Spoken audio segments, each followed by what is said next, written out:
कहना चाहते हैं? मनोज जी एक सेकेंड, मनोज जी विवेक पांडे आपके सवालों का जवाब देना चाहते हैं क्योंकि जो आरोप उनकी पार्टी पर लगे हैं। ठीक है सर, विवेक जी बताइए। देखिए, मैं बड़े शिष्टाचार के साथ अपनी बात को रखूंगा। जहाँ पे मैं बार बार हनुमानगढ़ी का उल्लेख कर रहा हूँ क्योंकि आदरणीय हमारे मान जी यहाँ स्वयं विराजमान है और उनके सामने मैं कहूंगा, पूरे पैनल के सामने कहूंगा, आज तक हनुमानगढ़ी से कोई एक भक्त गायब नहीं हुआ, लेकिन धीरेन्द्र शास्त्री के आश्रम से 21 लोग गायब हो चुके हैं 4 महीने में। तो मुझे लगता है पहले उनका पर्चा निकाल देते। हम तो आदरणीय राजू दास जी के चरणों में समर्पित है। ये सनातन की पूरी तरीके से व्यवस्था को जानते भी है, मानते भी है और उसी के अनुरूप ये पूजा पाठ से लेकर हवन यज्ञ पूजन आयोजित करते हैं। इनके कार्यक्रम में हमने कभी कोई आवाज तक उठाने की हिम्मत नहीं, ये हमें डांट भी दे तो भी वो हमारे लिए अच्छी बात है। लेकिन धीरेन्द्र शास्त्री जी जिस तरीके से मजमे लगा करके कभी किम जोंग की बात करेंगे, कभी धर्मांतरण की बात करेंगे, कभी किसी को अछूत कह देंगे, मुझे लगता है कि इनका जो तरीका है, जिस तरीके से वो बोलते हैं, आप उसका विरोध करते हैं सर? क्योंकि मैसेज समाज में जा रहा है कि आप हिंदू का विरोध करते हैं, आप हिंदुत्व का विरोध कर रहे हैं, आपको उससे परेशानी है? नहीं, हमें परेशानी इससे है कि हमें आदरणीय राजू दास जैसे संत हमें स्वीकार है, लेकिन हमें आदरणीय राजू दास जैसे संतों के अंदर वैसे लोगों का क्या, जो हजारों करोड़ लोग हर राज्य में सर ऐसे हैं जिन्हें धीरेन्द्र शास्त्री जी स्वीकार हैं, वो जैसे हैं वैसे स्वीकार हैं? तो अज्ञानता का, तो यही तो अज्ञानता का अभाव है ना, यही तो अज्ञानता का अभाव है ना। हम तो कह रहे हैं शिष्टाचार दिया और अभी हमारे मित्र कह रहे थे मुस्लिम लीग के नेता थे, सुन लीजिए मेरी बात, हमारे मुस्लिम लीग के नेता, लेकिन अभी हमारे मुस्लिम लीग के नेता कह रहे थे समाजवादी पार्टी, मैं तो पूछ रहा हूँ मुसलमान समुदाय से लड़ने वाले मुस्लिम लीग वाले बिल्किस बानों के बलात्कारियों को छोड़े जाते समय कहा थे भाई। अतीक जी, आप ही से सवाल हो रहे हैं, सुन लीजिए फिर जवाब दे दीजिएगा। विवेक पांडे बोलिए। सिक्के के दो पहलू हैं। ठीक है, बोलिए अतीक जी, बोलिए। जी, मैं ये कह रहा हूं कि समाजवादी पार्टी के प्रवक्ता जो कह रहे हैं कि राजू दास जी बहुत अच्छे हैं, धीरेन्द्र शास्त्री जी बहुत बुरे हैं, लेकिन मैं ये कहना चाहता हूं कि एक ऐसा पर्दा है कि चिलमन से लगे बैठे, साफ छुपते भी नहीं, सामने आते नहीं। आप ये बताइए, अभी तक आपने धीरेन्द्र शास्त्री के खिलाफ कोई कानूनी कार्रवाई क्यों नहीं करी? आप तो मुख्य विपक्ष हैं उत्तर प्रदेश में, अभी तक आप बयानबाजी क्यों कर रहे हैं?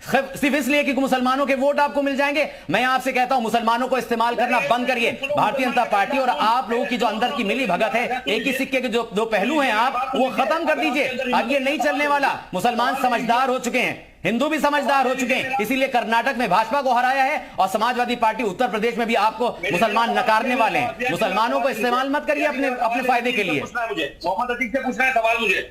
बोलिए सवाल ले लूं मैं? हाँ बोलिए। हाँ प्रिया जी, मैं मोहम्मद अतीक जी से बड़ा शिष्टाचार से पूछना चाहता हूँ कि पसमानदाओं को जो टिकट लेने के उसमें सबसे आगे दौड़ करके इन्होंने जो दिखाया है अपने नेतृत्व को, मुझे ये बताइए ना, बिल्किस बानो के जब हत्यारों को छोड़ा, उनके जब बलात्कारियों को छोड़ रहे थे, तो ये कहाँ थे मोहम्मद अतीक? तो कहाँ था मुस्लिम लीग? सब क्यों नहीं आवाज उठाई?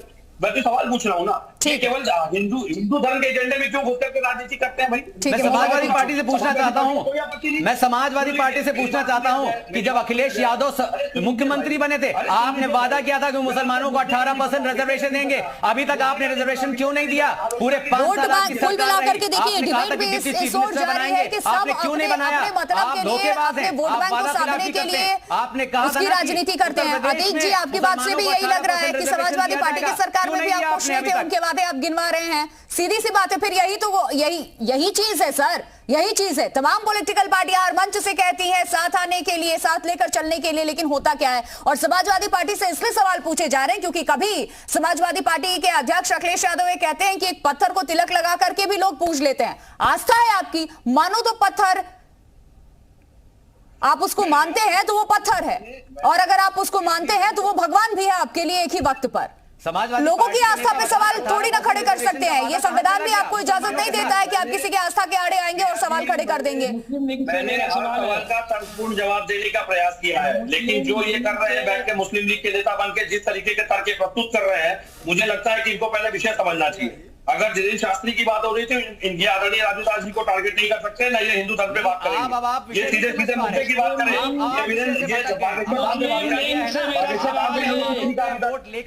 विजय उपाध्याय जी राजनीतिक विश्लेषक हमारे साथ है। कुल मिलाकर के सर देखिए, ये जो इस वक्त हम बात कर रहे हैं वो सीधे तौर पे राजनीतिक एजेंडा आज के वक्त में बन गया है, उस तौर पे देखा जा रहा है, और इसीलिए इसका चौतरफा मुझे लग रहा है। अब जो डिबेट भी हमने इस वक्त की है, लोगों से सुना भी, जितने पार्टी के लीडर्स हमारे साथ बैठे हुए हैं इसका विरोध कर रही हैं ताकि उनको अपने वोट बैंक के जाने का, खिसकने का डर है। एक वोट बैंक को साधने के लिए सब कुछ हो रहा है, सिर्फ और सिर्फ सियासत हो रही है। देखिए, वोट बैंक तो इस समय सिर्फ बीजेपी के पास ही नजर आता है। आप 2014 का चुनाव देख लीजिए, 19 का, 17 का नगर निगम, 22 का विधानसभा और 23 का नगर निगम देख लीजिए, तो बीजेपी ही चैंपियन बन के निकल के आई है। बाकी लोगों के वोट में सिर्फ समाजवादी पार्टी ऐसी है जो बीजेपी के खिलाफ के वोटों का ध्रुवीकरण समाजवादी पार्टी। धीरेन्द्र शास्त्री बीजेपी के लिए क्या वरदान साबित होंगे या उन्हीं के लिए ये गले की फांस बन जाएंगे, जिस तरीके के बयान ये दे रहे हैं? क्योंकि राज्य में भी, यूपी में देखिए इस वक्त बीजेपी की सरकार है, केंद्र में भी है।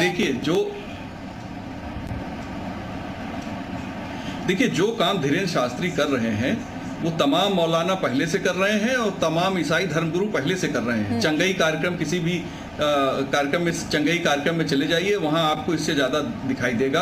और तमाम मौलाना जो तबलीग करते हैं और दीन की दावत देते हैं वो लोग भी करते हैं। और जितने तांत्रिक अखबारों में आप देखिए, बाबा से मिलिए, वो ज़्यादातर माइनॉरिटी से ही होते हैं। अब वो अलग बात है कि उसको लेके इस तरह से डिबेट नहीं होती। और इस देश में राजनीति में फतवे तो जामा मस्जिद से जारी होना शुरू हुए ना।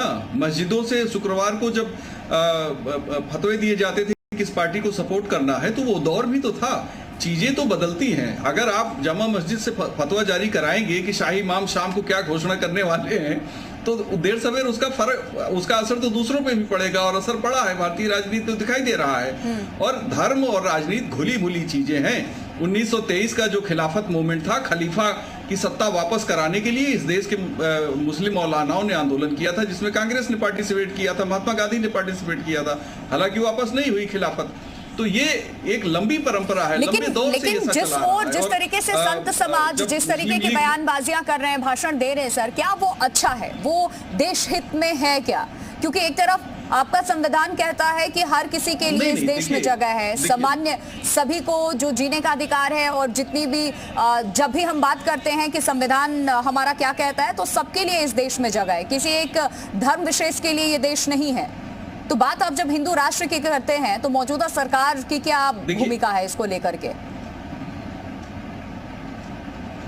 देखिए, मैं बता रहा हूं, अगर इस देश को हिंदू राष्ट्र बनाना होता, मांग करना अपनी जगह ठीक है, लोग मांग कर सकते हैं। लेकिन 1947 में जब पाकिस्तान बना था और उसने इस्लामी अस्तित्व बनाया अपना, तो स्वाभाविक तौर पे ये मान लिया गया कि देश के मुसलमान अपना इस्लामी राष्ट्र लेके चले गए और यहाँ जो बच गए वो हिंदू राष्ट्र टाइप के हैं, हिंदुस्तान के लोग हैं। हमने इस देश ने उस समय जो लोग थे बहुसंख्यक हिंदू ही थे, उन लोगों ने मदरसे की छूट दी जहां दीनी तालीम देते हैं।